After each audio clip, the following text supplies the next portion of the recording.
നമസ്കാരം, ഞാൻ രാജശേഖരൻ, വാസ്തു കൺസൾട്ടൻറ്റ്. നമുക്ക് ഒരു വീട് പണിയുമ്പോൾ അടുക്കളയ്ക്ക് എവിടെയാണ് സ്ഥാനം കൊടുക്കേണ്ടത്? ഇന്ന് പൊതുവേ പലരും അതേക്കുറിച്ച് സംസാരിക്കാറുണ്ട് അല്ലേ? ചില ആളുകൾ പറയാറുണ്ട് അത് ഈശാന കോണിൽ കൊടുക്കാം, ചിലർ അഗ്നികോണിൽ കൊടുക്കാം, ചിലർ പറയും വായു കോണിൽ കൊടുക്കാം.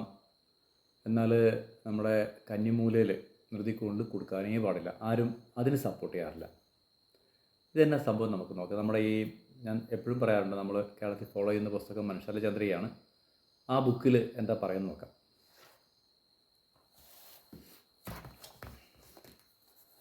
ആ ബുക്കിൽ പറയുന്നത് പർജന്യൻ്റെയും, ഈ പർജന്യ പദം എന്ന് പറയുന്നത് കിഴക്കുവശത്തെ, അതായത് നമ്മുടെ കിഴക്കുവശത്തെ ഭാഗത്തെ 9 ഭാഗിച്ചാൽ അതിൽ രണ്ടാമത്തെ ഭാഗമാണ് ശരിക്കും ഈശാനകോണല്ല, അത് കഴിഞ്ഞ് തൊട്ടിപ്പുറത്തെ ഭാഗം. ആ ഭാഗമാണ് ശരിക്കും പർജന്യപദം എന്ന് പറയുന്നത്. ഒരല്പം പറയാം, മൂലം നിന്ന് അല്പം മാറിയിട്ടുള്ള സ്ഥലം പർജന്യപദം. അതുപോലെ അഗ്നിപദം. അഗ്നിപദം എന്ന് പറഞ്ഞാൽ ശരിക്കും തെക്ക് കിഴക്കേ മൂല. അതുപോലെ തന്നെ മേടം ഇടവൻ രാശി. ഞാൻ രാശിയെക്കുറിച്ച് പിന്നീട് ഒരു വീഡിയോ പറയാം. മേടം ഇടവൻ രാശി എന്ന് പറഞ്ഞാൽ അതായത് കിഴക്ക് വശത്ത് 4 രാശിയാണ്: മീനം, മേടം, ഇടവം, മിഥുനം. അതിനകത്ത് ആ മൊത്തം വീതിയെ 4 ഭാഗിച്ചിട്ട് മേലെ താഴോട്ട് രണ്ടാമത്തെ ഭാഗം, അതായത് വടക്കുന്ന് തെക്കോട്ട് രണ്ടാമത്തെ ഭാഗം മേടം, തൊട്ട് താഴത്തെ ഇടവം. ഈ 2 രാശികളിലോ വായുപദത്തിലോ, അത് വരുന്നത് വടക്ക് പടിഞ്ഞാറേ മൂലയിലാണ്, വായുപദത്തിലോ ആണ് അടുക്കള പണിയേണ്ടതെന്നാണ് നമ്മുടെ ഈ പുസ്തകം പറയുന്നത്. ഈ ചില ആളുകൾ ചില ആളുകളെങ്കിലും വന്ന് വീട്ടിൽ പറയാറുണ്ട്, നമ്മുടെ അടുത്ത് നേരിട്ട് സംസാരിക്കാറുണ്ട്, അഗ്നികോണിൽ മാത്രമേ അടുക്കള പാടുള്ളൂ എന്ന് പറയാറുണ്ട്. ക്ഷേത്രങ്ങളിൽ ഈ പറഞ്ഞ അഗ്നികോണിലാണ് അടുക്കള പണിയുന്നത്. എന്നാൽ ഈ ഒരു അടുക്കള എന്ന് പറയുമ്പോൾ അവിടെ 3 ഘടകങ്ങൾ വരുന്നുണ്ട്.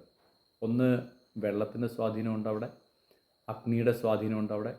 ഇത് രണ്ടും കൂടെ പോരാതെ വായുവിൻ്റെ സ്വാധീനമുണ്ട്.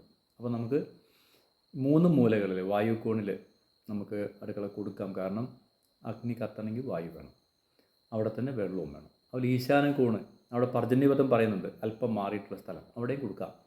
ഈശാനകോൺ പൊതുവേ ജലത്തിൻ്റെ സ്വാധീനമുള്ള സ്ഥലമാണ്. അപ്പോൾ നമുക്ക് അവിടെ ഈ 3 ഘടകം, വായു, അഗ്നി, ജലം, ഈ 3 സ്വാധീനത്തെ കൊടുക്കാം. അതുപോലെ അഗ്നികോണ് കൊടുക്കാം. അഗ്നികോണ് കൊടുക്കുമ്പോൾ ശ്രദ്ധിക്കേണ്ട കാര്യം എന്താ വെച്ചാൽ, അഗ്നികോണിലേക്ക് നമ്മൾ വെള്ളത്തിന് സ്വാധീനം കൊടുക്കാതിരിക്കുക. അത് രണ്ടും വിരുദ്ധ സ്വഭാവമുള്ളതാണ്. അപ്പോൾ നമ്മൾ ഡിസൈൻ ചെയ്യുമ്പോൾ ശ്രദ്ധിക്കണം. 3 സ്ഥലങ്ങളിലാണ് അല്ലെങ്കിൽ 4 സ്ഥലങ്ങളിൽ കൊടുക്കുമ്പോൾ അതിന് യഥാസ്ഥാനത്താണ് നമ്മൾ അടുക്കള കൊടുക്കേണ്ടത്. അതിൻ്റെ എന്തായാലും ഗുണമാപീഠനുണ്ടാവും. ഇനി തെക്ക് പടിഞ്ഞാറേ മൂല, അതായത് കന്നിമൂല, ആ ഭാഗത്ത് ധാരാളം വീടുകളൊക്കെ അടുക്കള കൊടുത്ത് ഞാൻ കണ്ടിട്ടുണ്ട്. അവിടെ രോഗം മാറിയ നേരവും കണ്ടിട്ടില്ല. അതുകൊണ്ട് നമ്മൾ വീടൊക്കെ പണിയുമ്പം ശരിക്കും ശ്രദ്ധിക്കുക.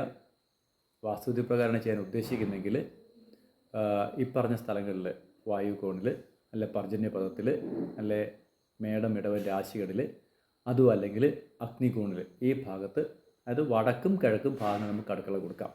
ഇപ്പോൾ ഏതാണ്ട് ഒരു ധാരണയായെന്ന് കാണുമല്ലോ. നമുക്ക് പുതിയൊരു വിഷയം വരും ദിവസം കാണാം. നന്ദി, നമസ്കാരം.